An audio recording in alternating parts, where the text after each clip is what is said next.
ভারতের উত্তরপ্রদেশের শহর কানপুর থেকে ১২৫ কিলোমিটার দূরে বান্দায় ২ কামরার একটি বাড়ি। রংচটা দেয়াল, পলেস্তরা খসে এদিক ওদিক থেকে উঁকি মারছে ইট। সেই বাড়িতে বাস করেন বোস। পুরো নাম যমুনা প্রসাদ বোস। ভারতের উত্তরপ্রদেশ থেকে ৪ বারের নির্বাচিত বিধায়ক, ২ বারের মন্ত্রী। বোস কিন্তু তার পিতৃদেবের পদবী নয়। ৯২ বছর বয়সের এই বৃদ্ধকে বোস বলে ডাকেন প্রতিবেশী ও পরিচিতরা। দুধে এই রাজনীতিবিদ অবশ্য এখনো অবসর নেননি। নিজেই জানিয়েছেন, চোখে ভালো দেখতে না পেলেও রাজনীতি এখনো পুরো দস্তুর করেন। সময় অসময়ে অনেকেই তার কাছে রাজনীতির হাতে খড়ি নিতে আসেন। আমার বন্ধুরা আমাকে অবসর নিতে দিচ্ছে না, আমার হাতে এখনো একগাদা কাজ, বলছেন যমুনা প্রসাদ বোস।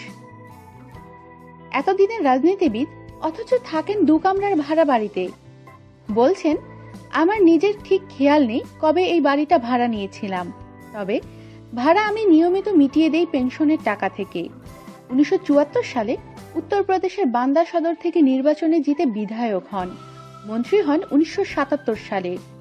১৯৮৯ সালে উত্তরপ্রদেশের মুখ্যমন্ত্রী মুলায়ম সিং যাদবের মন্ত্রিসভায় যোগ দেন মৎস্যমন্ত্রী হিসেবে। এখনো তার বাড়িতে জনসমাগমের অভাব নেই। যমুনা প্রসাদ বোস বলছেন, আমার কোনো অনুতাপ নেই। অনেকেই আমাকে বলেন যে আমি চাইলেই বাড়ি গাড়ি করতে পারতাম, কিন্তু আমার ওইসব জিনিসের কোনো লোভ নেই। আমি দিব্যি আছি। তার পেনশনের অর্ধেক টাকা খরচ হয় তার খাওয়া দাওয়া ও ওষুধের পেছনে, বাকি অর্ধেক যায় বাড়ির পেছনে। মাত্র ১ বছর আগে স্ত্রীকে হারিয়েছেন। ৩ ছেলেই থাকে আলাদা, বাবাকে দেখতে আসে না।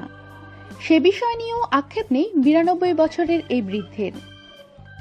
আমাদের সাথেই থাকুন আর সাবস্ক্রাইব করুন।